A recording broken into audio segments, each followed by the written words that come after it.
All right, everybody, in the wake of the Alexandria shooting, it's time for an update because we now have confirmation that the identity of the shooter is the same as a dude who volunteered for the Bernie Sanders campaign, really makes a lot of hate-filled posts about Donald Trump, and is a far leftist. So I guess political motivation, yeah, I was right. But I don't think it didn't take any real figuring out that that was probably the case. Somebody's attacking the GOP baseball practice. I wonder what their motivation could be. It was either going to be some form of... Can you imagine, by the way, far leftists, they don't know how to shoot a gun usually. They're social justice warriors. They get triggered. They're anemic. They're fucked up in the head. Most of them, they wouldn't, you know, they're locked up or something. They're not going to be able to get a gun.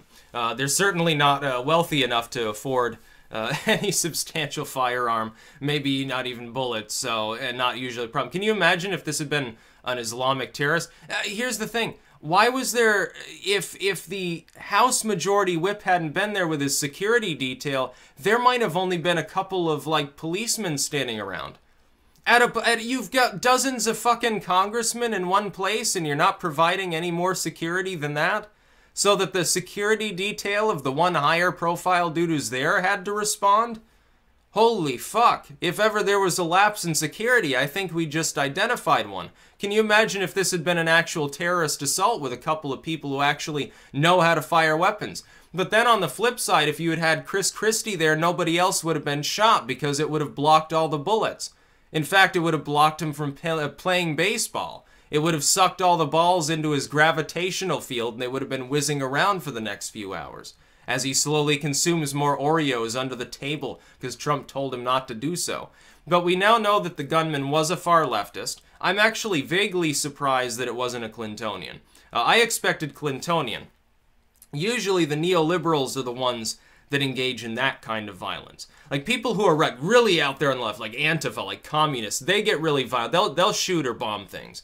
But usually, like, the self-proclaimed progressives or Sanders style, like, oh, we're nice socialists. You know, they don't even realize half the time how stupid they sound. They don't usually do that kind of violence. They just throw some rocks and chant slogans and threaten people. But they're too cowardly to actually commit an act of violence. So nobody really fucking worries about him. It's like he went to Sanders rallies in the last election. His rallies were, you know, even though they were large, they were almost Trump size.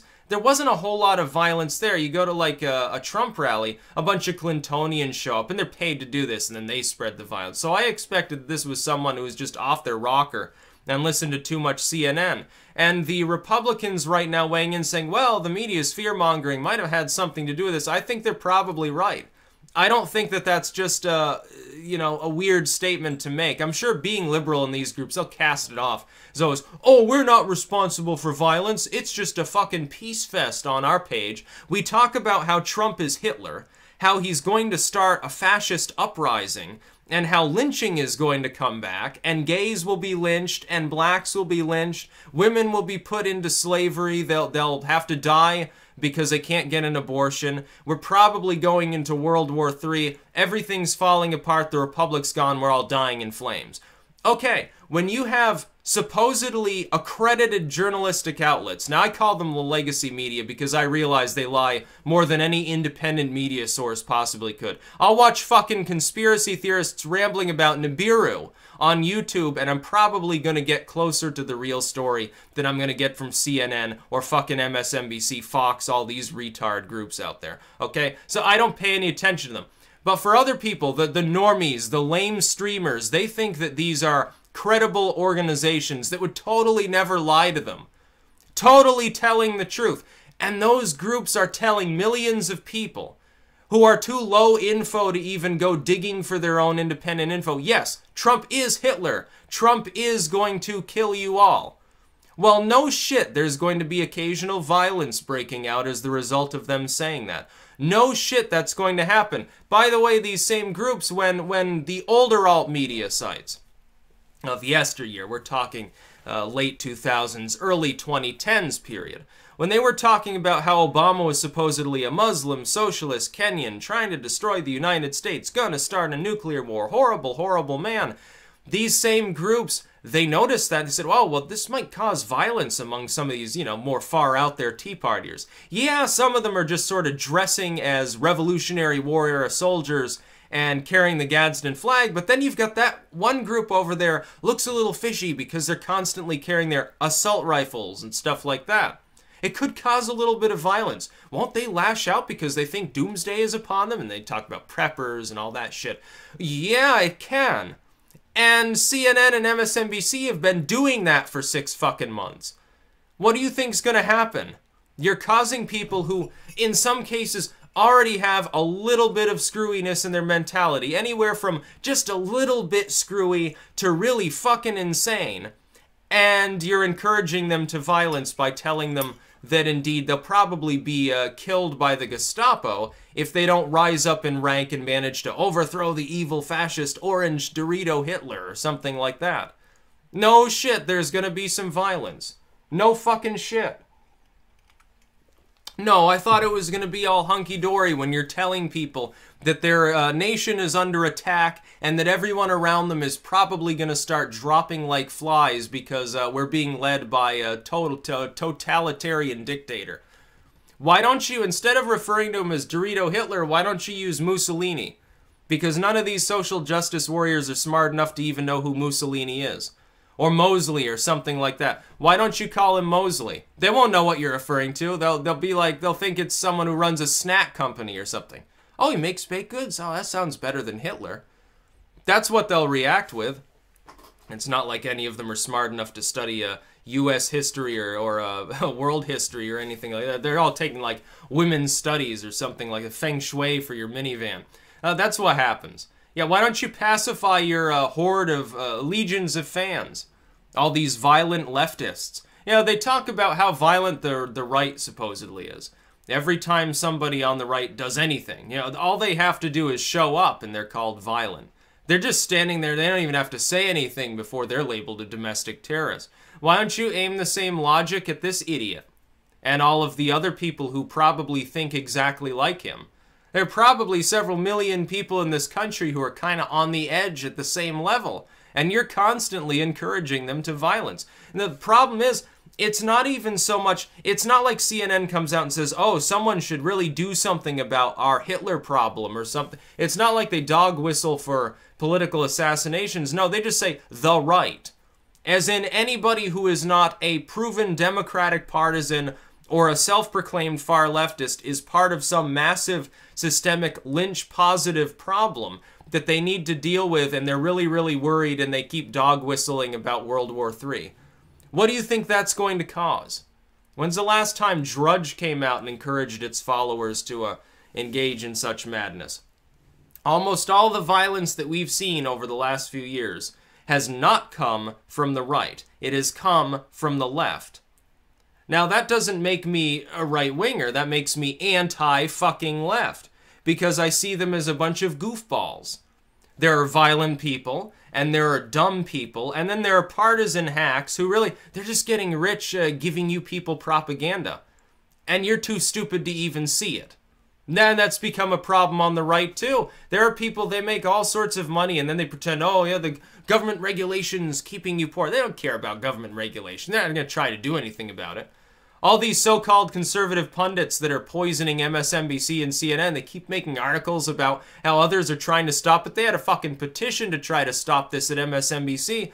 All of those people, they're like old guard neocons. They're not even really conservative, but it serves the same purpose. It's going to destroy MSNBC. I'm going to watch it go down in flames and I'm going to laugh. That's what's going to happen. It's going to be wonderful. Less propaganda on the fucking cable news. Maybe cable will be watchable as these groups slowly die off. Maybe they'll get replaced by someone who innovates a little bit. Internet's still 100 times better, but, you get the point. Yeah, but as for Scalise being shot and his aide and at least one of his guards, and other people being injured as well, yeah, it's the result of a violent leftist. Yeah, there are a lot of them in the country. There are a lot of them over in Europe, too. They're the main source of violence in our culture today. We can't you don't have to be on the right to say this. I'm not going to mince words. When I look at the differential between the way in which people who proclaim themselves to be on the left, they don't have to have actual leftist views to proclaim themselves as part of that group, sort of like Islam or anything else.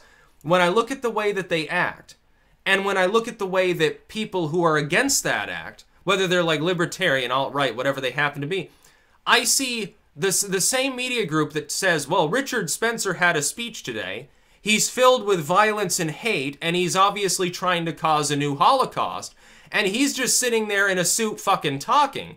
And then I see their treatment of the left. They're throwing rocks and Molotov cocktails, chanting death to Trump, kill the police, and everything else. They're the ones actually getting or threatening violence. And they say, oh, this wonderful crowd of young people standing up. We resist against this horrible fascism. Yeah, there's your problem. That's why I can't possibly consider myself a fucking leftist at this point. Some of the Democratic Party's gone insane. They're completely and utterly insane. And leftism, what leftism? Bernie Sanders, the leftist. Okay, you're a Bernie Sanders fan. So, yeah, that means that everybody who disagrees with you is a fascist. The problem is that includes even a lot of Democrats. It's way out there. Thankfully, socialism should be repealed in this country. We should get rid of a lot of the socialized programs we've got now. We'd have a better society, I think. When the tax rate drops and poverty actually declines, maybe people wouldn't need to worry so much about expanding welfare. We wouldn't need so much of it. Wouldn't that be a wonderful utopian future? But these people think that suggesting such a thing makes you a neo-Nazi or something like that. Like you're going to join the Hitler Youth because you don't like Bernie Sanders' economic policies. Yeah, somebody who thinks like that, I'm sure it doesn't take that much to cause them to become violent.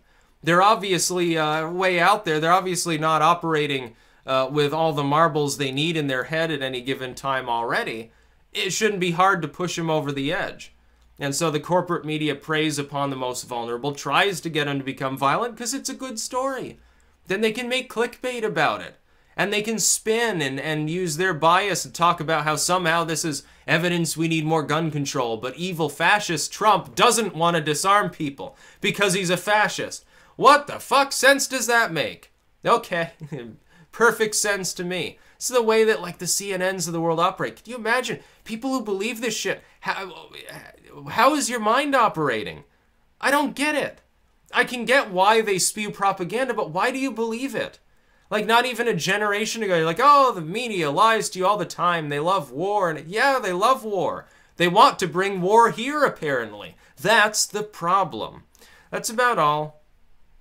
Peace out.